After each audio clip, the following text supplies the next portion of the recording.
Now let's go on to the second foundation, which is social media. Like I said, we want to conduct an endless conversation that captivates as many people as possible. We want to reply to the comments. Every comment gets replied, liked, interacted with. And we also want to answer these comments from a perspective, basically, from a standpoint, from a POV that puts us as a brand in the best light and addresses all possible objections from prospects. So it's not about winning a single comment that criticizes you. Like, it's about winning the 50 to 100 people who are watching, who are coming into the comment section, who are expecting a lot of drama, who are expecting basically that you fail like the social litmus test where people criticize you or insult you, and they're expecting you to see you fail because you want to defend your position for this one person who commented like your ad sucks. And here it's very important to understand it, not to delete this comment, but to reply in order not to win against this person, but against all the other 100, 200,000 of people who are coming in the comments to watch, to see you fail, and to change their perception about you and surprise them basically by you providing value, by you not personally being attacked. And number C, what we want to do is that the content has to inspire people to share the content so they can appear better. That's very, very important. Like, you want to create content that makes people look better in front of others. Otherwise, they will not share it. If they share something and they look on social media because of that very cringe or stupid, nobody will share your ad. So that's very important to recognize this important principle. So then we have the ad set up as a third step.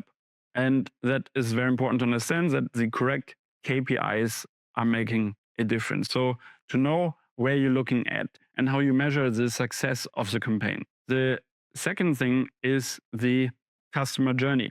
As I said earlier, in high-ticket lead gen scenarios, it takes an average between 60 to 120 days even until an average lead becomes a client. If we calculate basically the time between first impression and conversion into a lead, the process is even longer. So that's very important to understand the customer journey. And yes, there will be always like 0.5% to 3% of people who are always converting immediately or within 30 days. It depends on the quality of the funnel and the quality of the targeting and your messaging, which will convert and buy immediately. So usually like up to 50%, if you have a really great funnel in high ticket lead gen, you can see back within 30 days, 50% of your budget.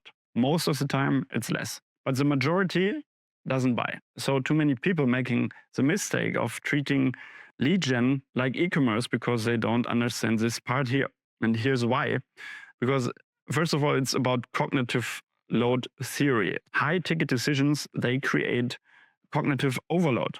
Yeah, this automatically leads to procrastination as a default. People want to procrastinate because even if you have a great offer and they develop like, oh, this is for me, but they know or feel or see it's very expensive, they're trying now to find all the reason not to interact with you the next time. You have to catch them back. It's like back and forth. The second part is that neuroeconomics research shows, studies actually, and I can confirm that from my own 13 years of experience, that high price purchases activate basically like the pain centers in your target audience. Yeah, in the brain, basically. Anterior insula, it's called. And this comes before the reward centers.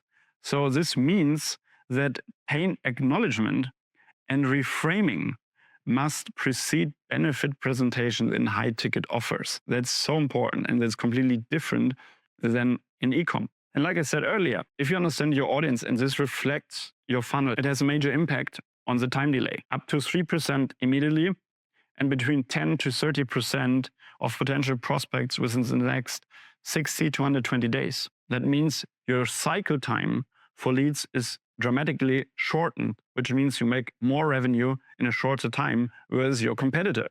Super, super important principle. The third part, because let's say the customer is still at the customer journey, is that there is mirror neuron activation. Detailed success stories activate mirror neurons, allowing prospects to experience a transformation before having it, before purchasing. And this neurological hijacking is more powerful than any logical argument.